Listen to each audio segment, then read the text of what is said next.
बिस्मिल्लाहिर्रहमानिर्रहीम। अस्सलाम वालेकुम नाज़रीन, आप यूट्यूब चैनल देख रहे हैं। मैं इमरान खान हूँ। नाज़रीन, अगर अभी तक आप लोगों ने वीपीएन इंस्टॉल नहीं किया तो सबसे पहले मैं आपको ये बता दूं कि आप वीपीएन इंस्टॉल कर लें, क्योंकि हमारी वीडियोस ना सिर्फ मेरी बल्कि बहुत सारे और लोग, दर्जनों चैनल्स ऐसे हैं जिनकी वीडियोज़ को पाकिस्तान में ब्लॉक किया जा रहा है, रोका जा रहा है। तो अगर आपने वीपीएन इंस्टॉल नहीं किया तो आप वीपीएन इंस्टॉल कर लें ताकि आप हमारी वीडियोज़ देख सकें। अब बहुत सारे वीपीएन जो हैं वो फ्री डाउनलोड हो जाते हैं ऐप स्टोर से, तो आप वहाँ से ले सकते हैं। दूसरा, अगर आपके पास वीपीएन नहीं भी है और आप हमारी वीडियो को खोलते हैं तो फिर एक आधा मिनट इंतज़ार किया करें। थोड़ी देर की वेटिंग के बाद ये वीडियो खुल जाती है और उस इंतज़ार में ही आप आगे निकल जाते हैं। अगर आप उसको वेट कर लें और ये वीडियो एक दफ़ा खुल जाए तो फिर ये बंद नहीं होती।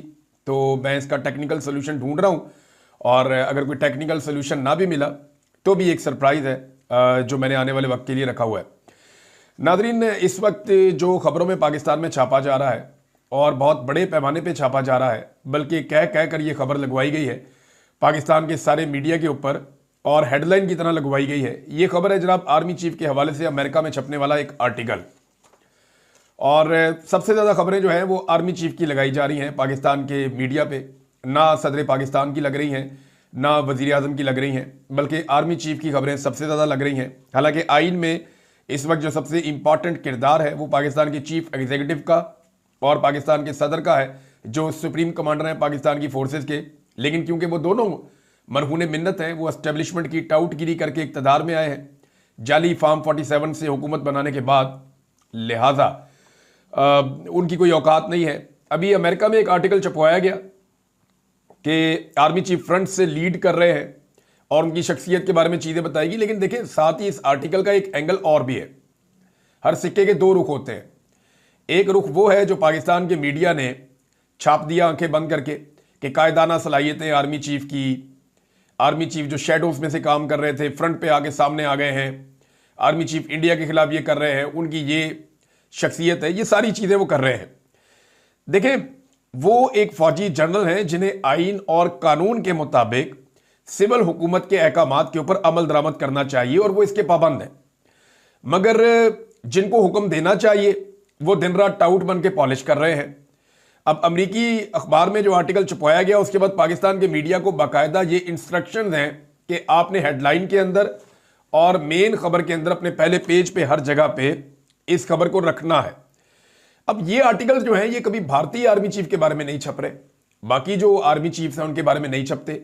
उनका जब भी छपता है मोदी के बारे में छपता है, उनके वजीर दिफा, वजीर दाखिला, वजीर खारजा, उनके बारे में छपता है। लेकिन पाकिस्तान में ये छप जाता है आर्मी चीफ के बारे में। उनकी सियासी लीडरशिप जो है वो आगे निकलती है, हमारी सियासी लीडरशिप कहीं पे नजर नहीं आती। पहली मरतबा पाकिस्तान की तारीख में ऐसा हो रहा था बड़े लंबे अरसे के बाद कि एक सियासी लीडर जो है वो छपना शुरू हुआ था आलमी मीडिया में, और वो था इमरान खान। अभी भी है। इमरान खान को अभी आप मौका दें, वो एक आर्टिकल लिखेंगे, दुनिया के आलमी मीडिया में तहलका मच जाएगा। अभी आप इमरान खान को मौका दें, वो जेल से एक आर्टिकल या एक स्टेटमेंट जारी करेंगे और वो पूरी दुनिया की हेडलाइन बन जाएगी। ये है इमरान खान साहब की काबिलियत। तो पहली मरतबा पाकिस्तान में पाकिस्तान की मिलिट्री एस्टेब्लिशमेंट के अलावा कोई एक लीडर पैदा हुआ जिसकी आलमी सतह पर पजीराई थी। ये बात पाकिस्तान की एस्टेब्लिशमेंट से बर्दाश्त ही नहीं हुई, और यही इमरान खान साहब का मसला है कि वो एस्टेब्लिशमेंट से ज्यादा मकबूल और ताकतवर बनते चले जा रहे थे। इमरान खान खुद एक एस्टेब्लिशमेंट बन रहा था, उसके बाद अब ये सूरत हाल पैदा हो गई है कि जनाब आलमी मीडिया में हमारी खबरें चलनी चाहिए। इमरान खान की तरफ से आ गया। यानी पाकिस्तान की जो लीडरशिप है आलमी मीडिया में तो उनका मजाक ही उड़ा हमेशा। कभी पेंट हाउस पायरेट्स कहा गया, कभी इन्हें कहा गया जी फलान जगह भी लुटमार की है, कभी इनकी स्टोरीज छप गई सरे महल की, कभी इनकी पनामा की स्टोरीज छप गई। तो ये आदत ये पड़ी हुई थी पाकिस्तान में। लेकिन पहला पाकिस्तान का लीडर आया जिसकी इंटेलेक्चुअल डिबेट या डेमोक्रेसी के लिए जो वो बात करता है, या जो वो इस रीजन के लिए या दुनिया के लिए बात करता है, चाहे वो इस्लामोफोबिया है, चाहे वो नामूस रसालत का मामला है, तो इमरान खान की ये सारी चीजें जो है वो अब आलमी मीडिया के अंदर छपती थी। तो ये जो सारी कैलकुलेशन थी पुरानी वो खत्म हो गई। देखिए, अभी इमरान खान साहब का एक बयान आ जाए ना तो ये जितनी मेहनत की जा रही है ना, अमेरिका के अंदर आर्टिकल छपवा दिया, पाकिस्तान के अंदर खबरें लगवा दी, बहुत सारे टाउट्स हैं वो अजीब अजीब बातें कर रहे हैं कि इंडिया में जब कोई बच्चा नहीं सो रहा होता तो उसकी मां कहती है जी आसिम मुनीर आ जाएंगे, सो जाओ। ये क्या चल रहा है? ये किस तरह के स्टेटमेंट्स आप दे रहे हैं? अभी आपका एक रूस के अंदर सफीर है पाकिस्तान का, उसने जो इंतहाई गैर जिम्मेदार स्टेटमेंट दिया है, ये स्टेटमेंट देने के ऊपर तो इस सफीर को जो है वो नोटिस जारी करना चाहिए, शोकाज होना चाहिए और इससे जवाब तलब करना चाहिए। रूस में पाकिस्तानी सफीर खालिद जमील ने भारत को खबरदार करते हुए कहा कि हमला किया तो एटमी हथियारों समेत पूरी कुव्वत से जवाब दिया जाएगा। पाकिस्तान, और ये ARY के ऊपर खबर छपी है, पाकिस्तान बार बार क्यों एटमी हमले की धमकी दे रहा है? क्या हम इतने कमजोर हैं कि हम इंडिया से लड़ नहीं सकते? भी एटमी हमला तो एक आखिरी कोशिश होती है जब कोई मुल्क पूरी तरह तबाह होने लगता है या वो लड़ने के काबिल नहीं रहता या उसके पास कोई लड़ने की काबिलियत नहीं होती, तो डेटरेंस के तौर पे एक हथियार जो आपके पास होता है फिर वो आप चला देते हैं। तो क्या हमने ये अज्यूम कर लिया या सोच लिया है कि वो नहज आ गई है या आने वाली है? सादा बात यह है कि अब एटमी धमाकों की जो आप धमकियां दे रहे हैं दुनिया को, दुनिया उसे अच्छी नजर से नहीं देख रही। ये जो जंग का माहौल बना हुआ है, थोड़ा बहुत पॉलिटिकल फायदा हो रहा है दोनों तरफ के सियासी लोगों को, दोनों तरफ की एस्टेब्लिशमेंट को, जो थोड़ा बहुत पॉलिटिकल फायदा हो रहा है, ये टाइम निकल जाएगा, हफ्ता 2 हफ्ता 1 महीना बस, उसके बाद चीजें नॉर्मलाइज हो जाएंगी। लेकिन ये जो बयानात हैं आपके, ये आपका पीछा करेंगे। इन बयानात की बुनियाद पे इंडिया और आपके तमाम मुखालिफिन दुनिया में एक प्रोपेगेंडा खड़ा करेंगे कि पाकिस्तान एक जिम्मेदार रियासत नहीं है। वो ये कहेंगे यहां पे दहशतगर्दी भी है और ये रियासत बार बार धमकी देती है अपने सफीरों के जरिए से, अपने वजीरों के जरिए से कि हम एटमी धमाके कर देंगे। अब दुनिया एटमी धमाकों से आपको पता है वो खौफजदा है, उन्हें आइडिया है कि उससे तबाही कितनी होती है। तो आप दुनिया को अपने आप से डरा क्यों रहे हैं? आपने दुनिया को कॉन्फिडेंस देना है कि हम जिम्मेदार रियासत हैं, हम ऐसी कोई चीज नहीं चाहते।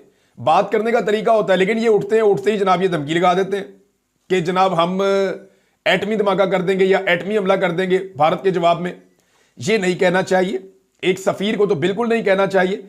मुझे इस बात पे शक है कि इस सफीर को भारतीय लॉबी ने इस्तेमाल किया है पाकिस्तान के खिलाफ, वरना ये कभी भी एटमी हमले की धमकी ना देता।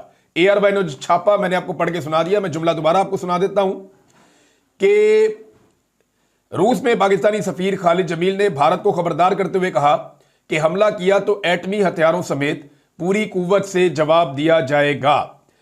अब नाजरीन, एक और बड़ी खबर है, वो खबर इससे पहले कि मैं आपके साथ शेयर करूं, पहले आप ये देख लें कि अगर इमरान खान साहब अभी बाहर आ जाते हैं या वो कोई स्टेटमेंट दे देते हैं तो क्या होगा।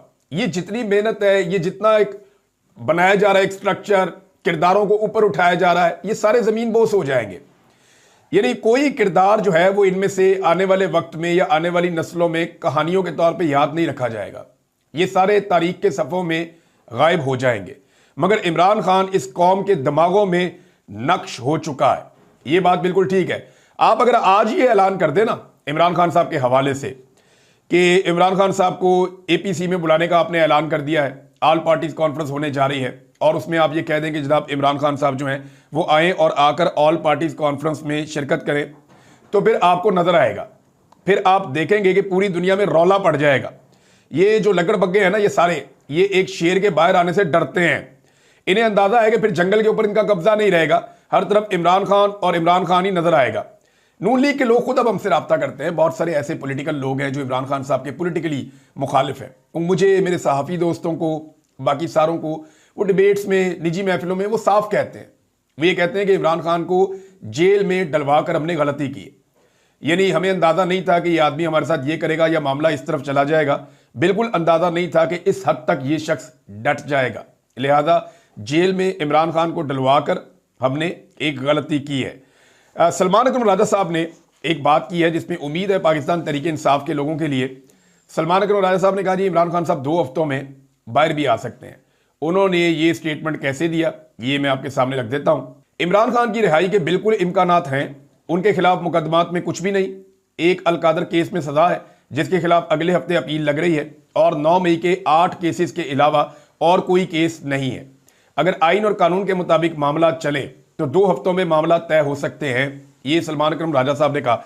देखिए, असल में अगर इमरान खान साहब को आज़ाद होना था ना कानून और आइन के मुताबिक, तो गुज़िश्ता साल अगस्त में उनको आज़ाद हो जाना चाहिए था, क्योंकि इतना ही आप रगेड़ सकते हैं मामलात को, इतना ही आप खींच सकते हैं मामलात को। अव्वल तो इमरान खान साहब को इन केसेस में अंदर नहीं होना चाहिए था, लेकिन जब अंदर कर दिया तो इतना ही टाइम लगना चाहिए था और उनको बाहर आ जाना चाहिए था। लेकिन आइन और कानून के मुताबिक तो मामलात चल नहीं रहे, अदालतों को पूरी तरह से कंट्रोल कर लिया गया है।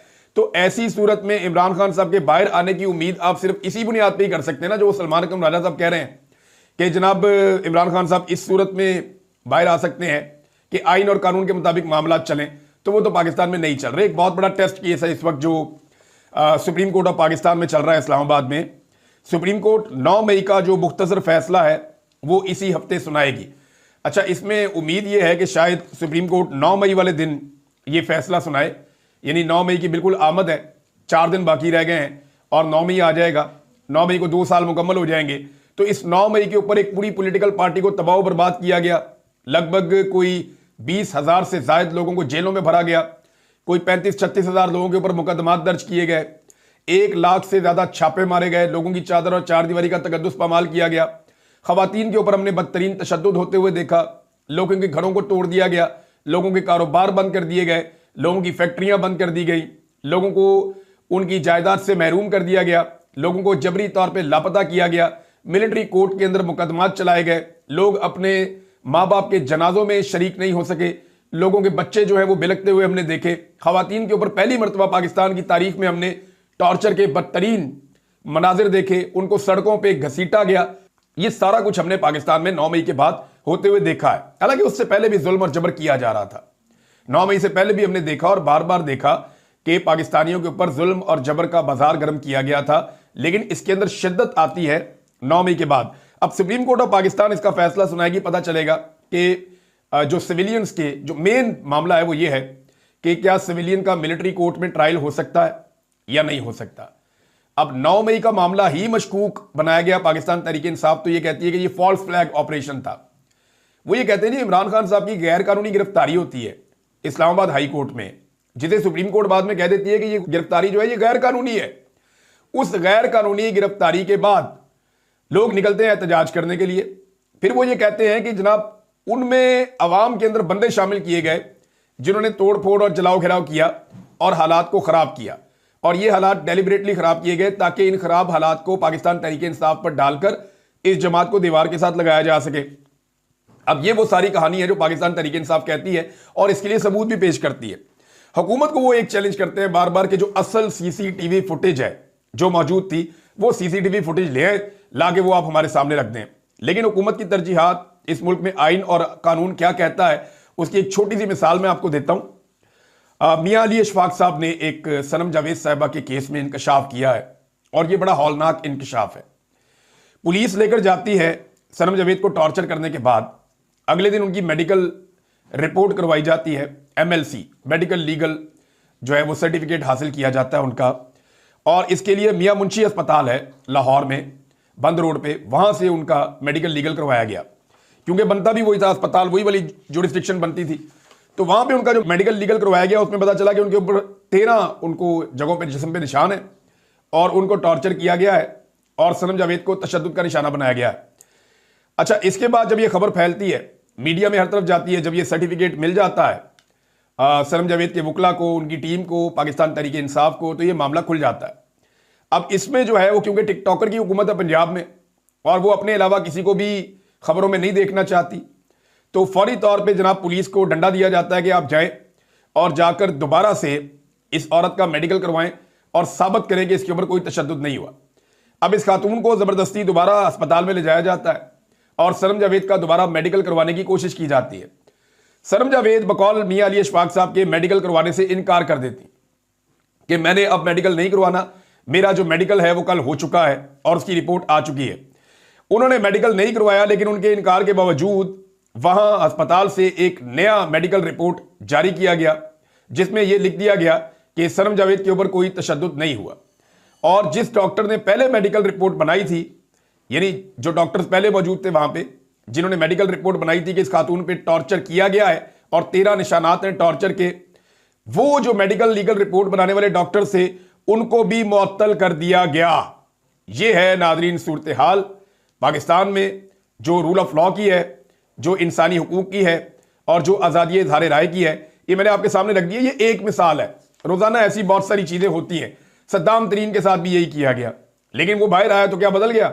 वो उसी तरह का एक आदमी है, वो उसी तरह खुलकर बात कर रहा है, वो अपने लोगों में गया, लोगों ने उसका पहले से बढ़ के इस्तकबाल किया है, तो इससे चीजें तब्दील नहीं होती। तो सुप्रीम कोर्ट 9 मई का मुख्तसर फैसला इसी हफ्ते सुनाएगी।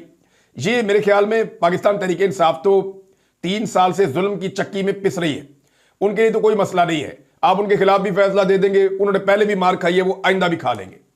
लेकिन ये सुप्रीम कोर्ट ऑफ पाकिस्तान का अपना भी टेस्ट है। अब उन्होंने ये साबित करना है कि वो आइन और कानून के मुताबिक मुल्क को चला रहे हैं और वो मुल्क को किस तरफ लेकर जाना चाहते हैं। अगर तो वो कहेंगे कि सिविलियंस का मिलिट्री कोर्ट्स के अंदर ट्रायल हो सकता है, तो फिर वो एक ऐसा रास्ता खोल देंगे जिसको पूरी दुनिया नहीं मानती। फिर पाकिस्तान का निज़ाम इंसाफ किसी और तरफ चल रहा होगा और पूरी दुनिया के अंदर निज़ाम इंसाफ के पैरामीटर्स कुछ और होंगे। नाज़रीन, भारत ने पानी बंद कर दिया है और जो चनाब का पानी है वो लगातार कम हो रहा है। इसके ऊपर इरसा ने भी और जो गवर्नमेंट है, गवर्नमेंट के इदारे हैं जो वाटर मैनेजमेंट को देखते हैं, उन्होंने बाकायदा बता दिया है और कंफर्म कर दिया है कि भारत ने सिंध ताज मुआहदे की खिलाफ वर्जी करते हुए बाकायदा जो दरियाए चनाब के ऊपर उन्होंने एक गैर कानूनी तरीके से डैम बनाया था, जिसके स्ट्रक्चर पे पाकिस्तान ने एतराज़ किया था, लेकिन फिर भी भारत ने यह बना लिया था ज़बरदस्ती। अब उस डैम को भारत ने बंद कर दिया। देखिए 6 दरिया थे, 3 हमने इंडिया को दिए थे, 3 हमारे थे। तो जो 3 इंडिया को दिए थे उनका तो पानी हो गया खत्म, इंडिया ने रोक के अपनी तरफ मोड़ लिया। जो बाकी 3 दरिया थे उनमें से 2 दरियाओं पे इंडिया ने काफी सारे स्ट्रक्चर्स पहले बना लिए थे। पाकिस्तान रोकता रहा, लेकिन वो बनाते रहे, लेकिन पाकिस्तान को पानी आता रहा। अब क्योंकि भारत ने पाकिस्तान के साथ एक मामला खराब किया है और एक मुआहदा जो हुआ था उस मुआहदे को तोड़ लिया गया है, तो मुआहदा टूटने के बाद अब सिचुएशन यह है कि वो अब पानी बंद कर सकता है उन जगहों पे जहां चनाब में और जेलम में उसने बंद बनाए हुए हैं या जहां पे उसने डैम बनाए हुए हैं। तो बगलीहार डैम को बंद करके उसने पाकिस्तान के अंदर पानी रोक लिया है और पाकिस्तान के मुख्तलिफ जो एरिया सैराब होते हैं दरिया चनाब से, वहां पे पानी की शदीद किल्लत पैदा हो गई है। अब पाकिस्तान ने एक बात की थी, ये मैं इस मौके पर जरूर याद दिलाना चाहूंगा। पाकिस्तान ने कहा था कि पानी बंद करके एक्ट ऑफ वॉर करेगा भारत। अगर भारत ने पानी बंद किया तो ये एक्ट ऑफ वॉर होगा, यानी भारत की तरफ से पानी बंद किए जाने को हम पाकिस्तान के ऊपर हमला तस्वर करेंगे और पानी बंद नहीं करने देंगे। अब भारत ने अमली तौर पर पाकिस्तान का पानी बगलीहार डैम से बंद कर दिया है। सिंध ताज मुआहदे की खुली खिलाफवर्जी हो चुकी है। अब पाकिस्तान की बारी है कि वो इस अमल, जिसे खुद मौजूदा हुकूमत एक एक्ट ऑफ वॉर या एक जंग करार दे चुकी है, इस पर पाकिस्तान की हुकूमत अब क्या रद्द-ए-अमल देती है, यह है अब का सबसे बड़ा सवाल। जैद हामिद जो इस वक्त पाकिस्तान की मिलिट्री एस्टेब्लिशमेंट का मौक़िफ़ बयान करते हैं, जो भी आर्मी चीफ आते हैं ये उनके खुद साख्ता तर्जुमान बन जाते हैं और पाक फौज के खुद साख्ता तर्जुमान हैं। तो जैद हामिद साहब कह रहे हैं कि अब वो 3 दरिया जो हमने भारत को दिए थे, रावी, ब्यास, सतलुज, हम उनका पानी भी अब वापस लेंगे। अब तुम्हें सूद अदा करना पड़ेगा। भारत ने मुआहदा तोड़ के बहुत बड़ी गलती की है, अब हम हमला करेंगे और एक फैसला कुन जंग होगी। हमें वो इंतजाम करना पड़ेगा कि क़यामत तक भारत हमारा पानी ना रोक सके। देखिए भारत ने पानी तो रोक लिया और अब आपका किसान परेशान भी हो रहा है। तो पाकिस्तान ने यह भी कहा था कि अगर पानी रोका, इन केस भारत जो है वो सिंध ताज मुआहदा खत्म करके पाकिस्तान का पानी रोक लेता है, तो इसको जंग करार दिया था पाकिस्तान ने। तो भारत ने फिर तो ऐलान जंग कर दिया है। अब पाकिस्तान ने इसका जवाब क्या देना है ये आपको आने वाले वक्त में पता चलेगा। पाकिस्तान जवाब देता भी है या नहीं देता, क्योंकि अगर अक़वाम मुत्तहिदा में जाते हैं, दुनिया का दरवाजा जाके खटखटाते हैं, तो कमजोर की बात कोई नहीं सुनता। शहबाज शरीफ ने खुद कहा था कि बैगर्स आर नॉट चूजर्स। और अब्बासी साहब हैं, हनीफ अब्बासी साहब, वजीर रेलवे, उन्होंने एक बहुत बड़ी बड़क मारी थी कि अगर तुम हमारा पानी बंद करोगे तो हम तुम्हारी सांसें रोक देंगे। तो अब देखना यह है कि अपने जो दावे हैं उसके ऊपर ये पूरा उतरते हैं या नहीं उतरते। देखें, एक इमरान खान था जिसने जो कहा वो उसने करके दिखाया। उसने जब कहा कि अगर तुम ये करोगे तो फिर हम ये करने का सोचेंगे नहीं, हम ये कर देंगे, और फिर उसने करके दिखा दिया। अब आपकी बारी है, आपका टेस्ट है कि आपने भी कहा था कि इसको एक्ट ऑफ वॉर समझा जाएगा और फिर हम जवाब देंगे, अपना पानी हम खुद खोल लेंगे। आपके वुज़रा ने कहा था कि जिन स्ट्रक्चर से हमारा पानी रोका गया हम उन स्ट्रक्चर्स को तबाह कर देंगे। आपने खुद कहा है, इस हुकूमत ने कहा है, इनके स्टेटमेंट रिकॉर्ड पे पड़े हुए हैं। अब देखते हैं कि ये अपना पानी खुलवा सकते हैं या स्ट्रक्चर उड़ा सकते हैं या क्या करते हैं, किस तरफ लेकर जाते हैं मामला। नाज़रीन, अनवर मकसूद साहब ने एक अपील की है। उनका एक खेल है हाउस अरेस्ट, वो उसको करना चाह रहे थे, ये करते रहते हैं। 60-65 साल से पाकिस्तान में काम कर रहे हैं और बड़े अच्छे लिखारी है, बहुत बड़ा नाम है इनका पाकिस्तान में। अनवर मकसूद साहब बहुत बुजुर्ग शख्सियत है। तो उन्होंने इस्लामाबाद के अंदर उनका एक थिएटर था, एक खेल उनका चल रहा था हाउस अरेस्ट, और वो उसके ऊपर जनाब 2 दफ़ा वो चला और उसके बाद पाबंदी लगा दी, एनओसी कैंसिल कर दिया गया। उन्होंने अपील की है कि मुझे एनओसी जारी किया जाए, हमारा आप नुकसान कर रहे हैं। तो यहां पे ना जब कोई हुकूमत या रिजीम डरना शुरू हो जाए ना अदीबों से, सहाफ़ियों से, शायरों से, इंटेलेक्चुअल से, या एक्टिविस्ट जो होते हैं उनसे, जब कोई हुकूमत इन लोगों से डरना शुरू हो जाए ना, तो इसका मतलब है कि वो हुकूमत जायज नहीं नाजायज है, और वो जब तक रहेगी वो नाजायज काम ही करती रहेगी। अब तक के लिए इतनी, अपना ख्याल रखिएगा, अपने चैनल का भी। अल्लाह हाफिज।